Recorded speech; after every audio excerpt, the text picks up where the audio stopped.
Sabe aqueles objetos que parecem completamente normais? Uma cadeira, um quadro, uma boneca, mas que na verdade guardam histórias tão sinistras que chegam a desafiar a lógica? Hoje, a gente vai mergulhar fundo no mundo de algumas dessas relíquias. São peças que carregam ecos de terror, mistérios sem explicação e que provam que as aparências definitivamente enganam. Vamos lá? E a ideia é exatamente essa. A fonte que a gente analisou descreve esses objetos não só como artefatos históricos, mas como possíveis portais. Portais para forças que a gente não consegue ver, muito menos entender. É um pensamento de arrepiar, né? E é isso que vai guiar nossa conversa. A nossa jornada pelo macabro vai ter 4 paradas. Primeiro, vamos falar de objetos que trazem maldições e consequências terríveis. Depois, vamos sentir os ecos da maldade, a energia que ficou impregnada neles por causa de seus donos. Em seguida, a gente vai se arriscar a olhar através de relíquias que funcionam como portais para o desconhecido. E para fechar, vamos encarar o objeto que se tornou o maior ícone do medo. Começando então pelas maldições, nosso primeiro item é o estandarte de um dos conquistadores mais brutais da história. E isso aqui não é só um pedaço de pano antigo, é um símbolo de poder e, segundo a lenda, de uma desgraça sem fim. O interessante aqui é a ligação direta entre o objeto e o dono. Tamerlão era conhecido por uma ambição sem limites, e a maldição do estandarte parece ser um reflexo disso. Dizem que quem o possui enfrenta tragédias terríveis, uma atrás da outra. É como se o peso de todas as conquistas sangrentas dele tivesse ficado preso no tecido. De um símbolo de guerra, a gente vai para uma obra de arte com uma aura de mistério e tragédia. E este não é um retrato qualquer, não. A história dele é marcada por má sorte e fenômenos bem perturbadores. A coisa fica ainda mais séria quando a pintura vai parar num museu. Os funcionários começam a relatar que sentem uma presença pesada, opressiva, e alguns até dizem ter visões. E claro, tem aquele detalhe clássico de filme de terror. O olhar das pessoas no quadro parece seguir quem está no ambiente. Fica a pergunta: que tipo de energia uma imagem consegue guardar, hein? O nosso último item na categoria das maldições vem da cultura aborígene australiana. Essa máscara representa uma criatura mítica e, junto com ela, vem um aviso bem sério contra o desrespeito. O Bunyip é uma espécie de espírito guardião das águas. A crença é que perturbar esse espírito ou usar a máscara de forma errada atrai desgraça. Os relatos falam de pesadelos horríveis e visões bem perturbadoras. Aqui, a maldição não está só no objeto, mas na quebra de uma regra espiritual, no desrespeito a uma crença antiga.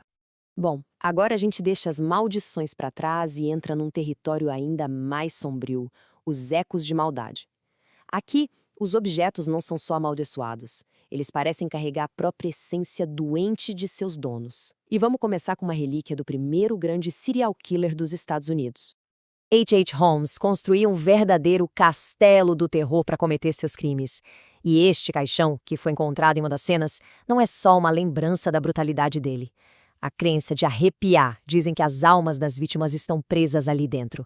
Quem chega perto relata sentir uma presença maligna, pesada, é o mal em sua forma mais palpável. De um objeto ligado à maldade de um mico-homem, a gente passa para um que promete poder a quem tiver a coragem de usá-lo. Um grimório, um livro de magia negra. Este livro é o exemplo perfeito de como a intenção humana pode despertar o mal. Ele não é um item passivo, ele convida à ação. Só que a lenda é bem clara. Quem tenta usar os rituais dele acaba enfrentando consequências desastrosas. É um lembrete bem sinistro do perigo de mexer com forças que a gente não entende. Se alguns objetos ecoam o mal que vem das pessoas, outros parecem ser janelas para algo totalmente diferente. Agora, a gente entra no território dos portais para o desconhecido. E o nosso primeiro item fica num lugar que já é famoso pela sua reputação sinistra: o Castelo de Hauska, na República Tcheca. O castelo em si já é conhecido como um portal para o inferno. E este piano parece ser um canal direto para essa energia. Os relatos dizem que, quando tocado, os sons parecem ter vida própria. Pior, os visitantes sentem que estão sendo observados e ouvem sussurros perto dele. A música, aqui, não é arte, é um eco de algo bem sombrio. Do portal de um castelo para um portal mais pessoal, ligado a um dos maiores mestres do terror da literatura. Este objeto teria pertencido a ninguém mais, ninguém menos que H.P. Lovecraft.